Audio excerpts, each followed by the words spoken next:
Hello, everyone. Welcome to the Live Ones. It is Wednesday, Groundhog Day, February 2nd, 2022.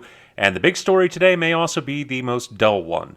The name change of the Washington Redskins has finally been completed, and it is not the Red Hawks or the Red Hogs or either any of the finalists that the fan base seemed to really be getting behind. It is the Commanders. Yep. They went with the safest, least offensive choice to both society in general and, most importantly, to the team's chief corporate sponsor, FedEx, whose decision this ultimately actually was. The franchise being an NFC East team, there are naturally a ton of sarcastic bastard responses to the new name all over the mid-Atlantic U.S., even among Washington fans. A three-syllable name, of course, doesn't lend itself to easy cadence and crowd chants. That whole, let's go, doesn't really work. And, of course, someone said, well, we could just shorten it to commies. That would be apropos, I think, given the politically charged nature of the Redskins' name in the last 15 years or so. Let's go, commies. I don't know. We'll see if it catches on. The other news, more serious news, actually, I shouldn't joke about it even in the slightest, is ousted Dolphins head coach Brian Flores' class action lawsuit against the NFL and several teams claiming racial discrimination in their head coach hiring practices. As part of the evidence he's made public, he claims Dolphins owner Stephen Ross offered him a $100,000 bonus for every game he lost when he was hired in 2019, when the team was intentionally tanking in order to win the number one draft pick and secure Joe Burrow. Flores was such a good coach, despite the team's desire to tank, that they finished 5-12 in spite of themselves, got the fifth pick in 2020, and as we know, spent it on Tua Tagovailoa and sent Justin Herbert out to the LA Chargers. At the center of the lawsuit is the so-called Rooney Rule, which is what was put into place in 2003. It's a policy that requires NFL teams to interview minority candidates whenever they have head coaching and senior football operation jobs open. Doesn't require that they hire them, just interview them. This has led to complaints that teams will go through the process of interviewing candidates for these jobs that they have absolutely no intention of hiring, sometimes position coaches within their organization just to satisfy the rule. As evidence that this is what happened to him, Flores produced a series of text messages with his old boss, Bill Belichick, where he was congratulating him for landing the Giants' head coaching job before he had even interviewed for it. Belichick's source of information was actually talking about Bill's offensive coordinator, Brian Daboll, the coach that the Giants just hired, and not Flores. Flores contends that this is proof that the Giants had already made their hiring decision before they hired him, before they even interviewed him, and the interview with him was an absolute complete sham, and it's apparently not the first time it's happened. Flores also accused John Elway and Broncos management of conducting another sham head coach interview with him in 2019 before he got the Dolphins job. He says that they arrived to the meeting an hour late, and they appeared that they were hungover after drinking heavily the night before, which sucks. There's absolutely no doubt about it. No one likes being jerked around by a potential employer at a job interview.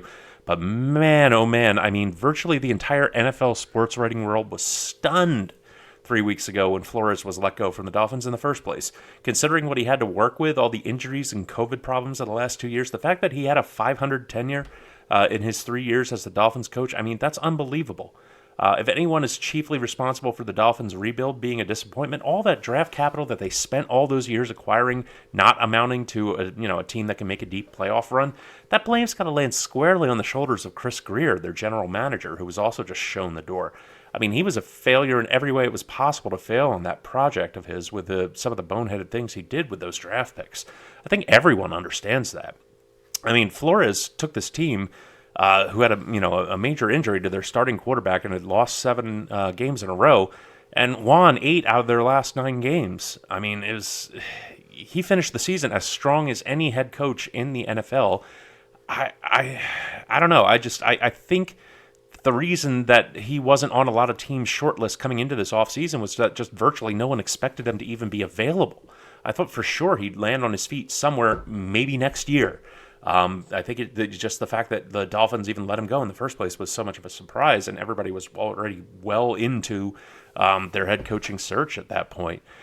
But landing on your feet next year, not now. When you're filing a class action lawsuit against the NFL, what you're effectively doing is filing a lawsuit against all 32 NFL owners. That's who makes up the NFL. So he can kiss at least his immediate future hiring prospects goodbye, regardless of how the suit turns out. That's just the sad reality.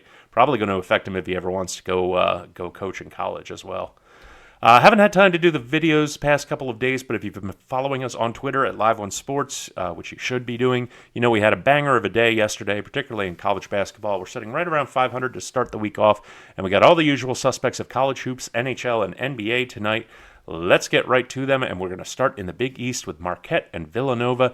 Both these teams have been extremely hot straight up as of late, but Marquette's been absolutely lights out against the spread the past couple of weeks, winning 8 in a row on the back of an absolutely stellar defense. We saw that defense on full display the last time the Golden Eagles came to Philadelphia, where they held Nova to just 54 points in a fantastic road win. Despite that, however, Marquette is a 4.5-point dog at home tonight for the rematch, and I get it to a certain extent. It's really hard to bet against the Wildcats. They're a strong veteran team with a head coach who runs his operation, frankly, with the precision of a Swiss watch. They have one of the best offenses in the nation, sitting in the top 10 in efficiency. Defense, the Wildcats are just as good as the Golden Eagles. And Villanova should win the battle on the glass with Marquette, who has just been earning about less than 23% of offensive rebounds on the year. Where I think the edge in this game is in the total. The last time these two met, it went to just 111 points. The under is 5-0 in the Golden Eagles' last 5 overall, and 5-1 in Nova's last 6 when they're playing a team with a winning record. I think both defenses show up tonight and play each other hard, limit the scoring opportunities, and keep the total low. Give me the under 133 tonight. So now over to the Big Ten, and Wisconsin and Illinois. Both these teams are entering this contest off of back-to-back wins and will look to stay atop the Big Ten with another one tonight. Illinois opened as 6.5 point home favorites in the Big Ten contest tonight, but it's ticked up to -7 as of now. The total opened up at 140, but it took a nosedive down to 136.5 at some books. The way I look at this game is a contest between two teams whose records belie them. You have to dive a whole lot deeper than the surface to really get a sense of how these teams, how good these teams are. Illinois is 15-5, 8-2 in conference play in one of the two toughest conferences in the country. You have to respect that, but they are 0-4 against the spread in their last 4. They lost at home in double overtime to number 4 Purdue, and they got blown out by a really bad Maryland team on the road. They bounced back to take down number 10 Michigan State, but then needed a late rally to fend off Northwestern, another team at the bottom of the Big Ten. So you just never, ever really know what you're getting with this Illini team. They're the home team tonight, and State Farm Center is a tough place to come and play, but Wisconsin's a team that's thrived on the road this season. They're 5-1 straight up, 4-2 against the spread.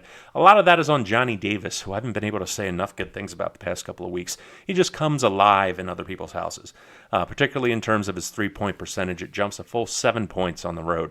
In a conference game that's likely to be played tight, that right there can make the difference between covering or not covering as an underdog. I just like this Badgers team too much to not back them getting 7 points against a conference opponent. Think about it. A total of 136.5 with a spread of +7. That means the betting public, the mainline bettor, is expecting a final score of 72-65. Wisconsin is averaging 76.4 points a game over the last 10. They've gone over 70 points in all of those games except for one. There's virtually no chance Illinois holds this offense to 65 points. None. I can see it maybe like 68, 69. 65 is way too low. This Wisconsin offense is way too good.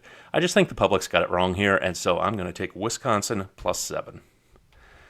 Over to the ACC, and do you want to ride Miami and fade those bums from Notre Dame? I'm just screwing around with you. The Irish were absolutely put in their place on their home court by a very good Duke squad in a game where their offense just didn't get the memo that they were even supposed to show up. Now they have to face the other top team in the ACC and on the road to boot. Miami has gone 9-2 at home this year, and they would like to erase the memory of a 1-point home loss to Florida State in the last game that they played at the Watsco Center. Miami's defense is playing much better as of late, and the Irish, as we saw not only against Duke, but in the game before that against Virginia, are just really struggling to score at the moment against quality defenses. And, Miami's got that in spades. Notre Dame is really low on depth, certainly relative to the Hurricanes, and that's obviously going to become a problem late in the game. I think Miami pulls away with it late. The Canes have been an absolute offensive juggernaut at home this season, notching almost 83 points a game. There is no way the Irish are going to be able to find enough offense to keep this one close. Give me Miami laying the 4.5 points at home. Over to the NHL and the last day before the All-Star break that absolutely no hockey fan wants and that couldn't possibly have been canceled in lieu of not letting NHL players go to the Olympics for the second time in a row. And for the Oilers, you hate to think about the halfway point of the season as do or die time, but for them it absolutely is. They won 9 out of the first 10 games of the season, but have since endured 6-game and 7-game losing streaks and are outside of the postseason bubble with 41 games left to go. As we've gone over with the point structure of hockey, it is possible to play yourself into a hole by January that you just simply don't have enough time to get out of by April. As it's not enough to just beat teams ahead of you, you also have to be sure that you're denying them points while you're beating them. Washington comes in tonight off of an overtime win over the Penguins last night. The Oilers had the day off. The Caps have been genuine underachievers in back-to-back spots this year. Also should be noted that starting goalie Vitek Vanacek, who had been playing well, started 7 out of the last 9 games for the Caps, got injured last night, which leaves Ilya Samsonov, who lost the starting job to Vanacek after playing like hot garbage through most of December and January. He was averaging 3.3 goals a game against in his last 10 starts. Oilers have found their offense again in their last 5. I think they're having some positive regression back to the team that we saw at the start of the year. I think they get it done tonight against the Caps and their tired legs tonight. Give me the Oilers on the money line. You get a good price for it tonight at minus 125. Over to the NBA, Sixers and the Wizards. Hey, did you know the Sixers were the number 2 seed in the East? Because I didn't until I looked at the standings just now.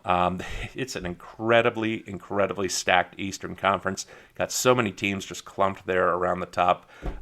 There's a 3 games separating the number 6 seed Nets from the first seed Bulls. I mean, it's really, really tight. Whereas the West is just it's literally one team. It's just the Warriors. That's it for the West. I mean, it really, really is. So, yeah. Anyway, after a string of 21 straight stellar outings, they finally gave their one-man band and MVP candidate Joel Embiid a night off on Monday, and they still won against the Grizzlies in overtime, thanks in large part to backup center Andre Drummond. They won 5 in a row, and they're closing out a 5-game homestand against a Wizards team that picked the worst possible time for a slump. Like we said, with the stacked Eastern Conference, they've lost 7 out of their last 8, and they've sunk all the way from the 8th seed all the way down to the 12th in the East. Ironically, the one game that they did win in that stretch was a 117-98 ass-kicking over these same 76ers, where they beat the spread by 21 points. Kind of why I want to lay off a side with the line at minus 10.5. You just never know with these two squads. They just really don't like each other very much since the postseason series last year. What I will take a shot on tonight is the total. Embiid is back in the lineup, and as we said, he's making a solid case for MVP, provided he can get through the rest of the year without one of his annual knee injuries. Sixers have been averaging 113 points a game in this winning streak of theirs, which is a very high total for them. They're usually a defense-first team that beats you on the margins. The over is 4-1 in the last 5 meetings between these teams and 9-3 in the last 12 they've played in Philadelphia. There's just something about this matchup where these two squads just turn on the Jets in terms of offense. So I like the over 211.5 tonight. And last but not least, out west, the Nuggets and the Jazz. The hits just keep on coming for the Utah Jazz. Not only did they get blown out by 20 points against the Timberwolves on Sunday to lose the 11th game out of their last 13, but they lost Joe Ingles to a torn ACL, which, given the fact that it's February, means that he likely won't be ready for the start of next season. Ingles, who has been the heart and the soul of the Jazz for 8 years, is in the final season of his contract. He's 34. He'll be 35 next year. He may just decide that he's done with basketball. Adding to the misery, the Jazz are going to play the Nuggets without Donovan Mitchell and Rudy Gobert, who are both out with their own injuries. Oh, and Hassan Whiteside and Trent Forrest are questionable. Oh, and their head coach and their backup center are in COVID-19 protocol.